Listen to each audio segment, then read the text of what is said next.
Excellences, Monsieur le Président de la République du Sénégal, Mesdames, Messieurs les membres du gouvernement, de l'Assemblée et des institutions de la République, Monsieur le ministre de l'Enseignement supérieur, de la Recherche et de l'Innovation, Mesdames, Messieurs les invités, les participants, mes chers collègues dans le comité d'appui, chers camarades, chers amis, parents, concitoyens, acteurs et actrices, merci pour les félicitations, les encouragements, l'accompagnement, les suggestions et les conseils.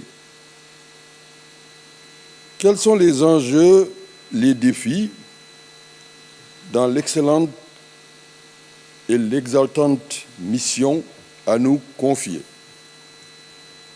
Le champ est vaste comme une forêt, avec des jardins, et des articulations sont à faire avec le reste du système éducatif en général, les secteurs de la recherche, de l'agriculture, de l'industrie, bref, de la production.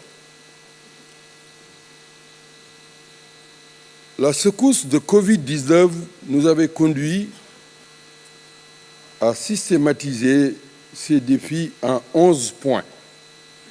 Le premier point, c'est les franchises universitaires et les libertés académiques, sans lesquelles il n'y a pas d'université, les questions d'éthique et de déontologie.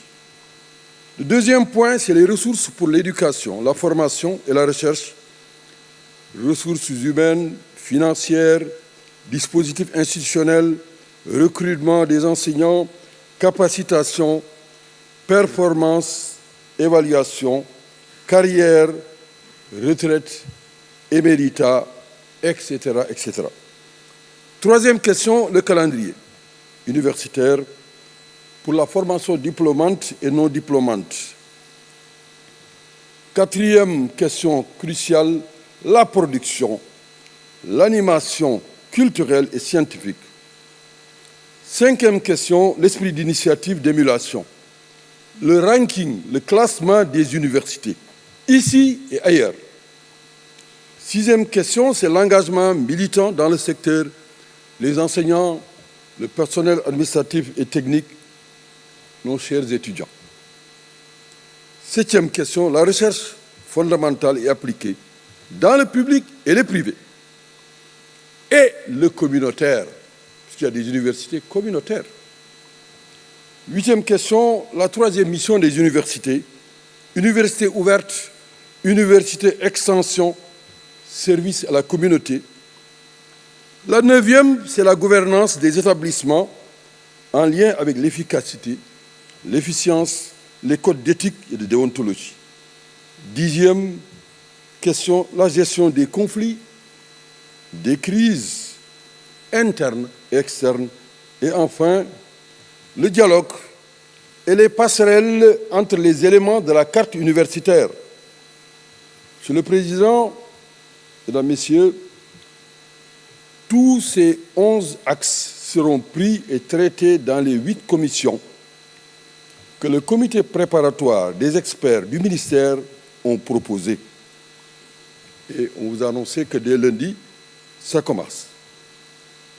Nous sommes conscients, Monsieur le Président, de la diversité des acteurs et des actrices, des porteurs et porteuses d'enjeux.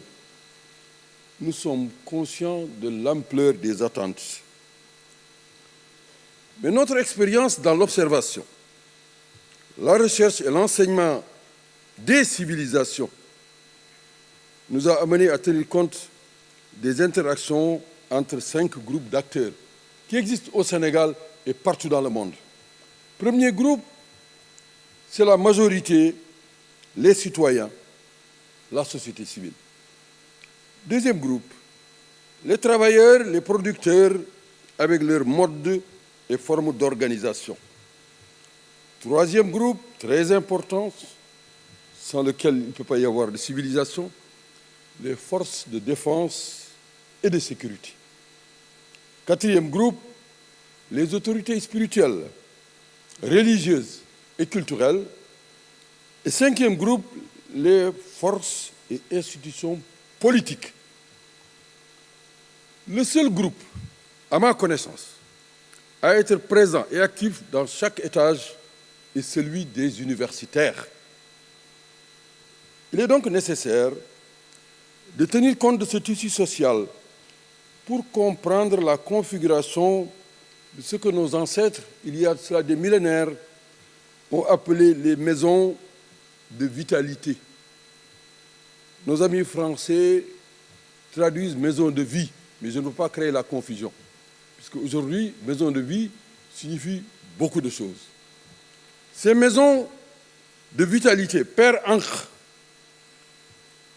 les universités qui ont suivi, de la période intermédiaire en Asie, en Afrique et en Europe, et celle de la période moderne et contemporaine, toutes ces initiatives sont à intégrer. Notre attitude, Monsieur le Président, est et sera d'écoute, de rassembler savoir et savoir-faire. Notre attitude sera de respect, de considération, de dépassement et de pragmatisme. Il faudra des choix judicieux, de planification, d'élargissement et de passage à l'échelle. Il nous faut assurer suivi, il nous faut évaluer constamment, comparer et améliorer constamment.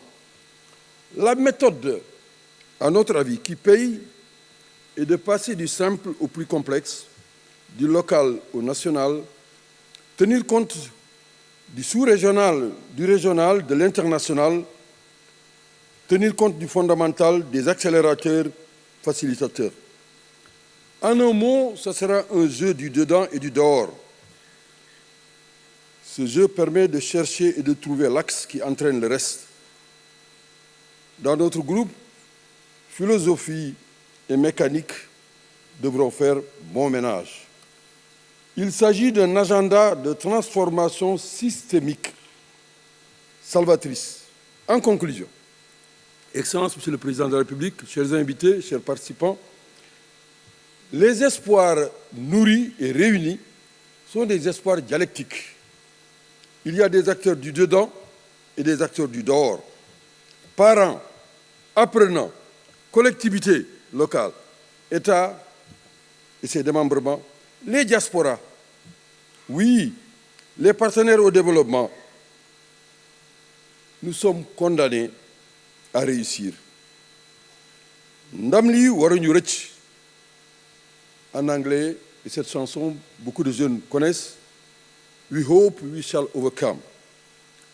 S'il me reste encore, Monsieur le Président, quelques minutes, quelques secondes, je voudrais résumer mon propos en wolof.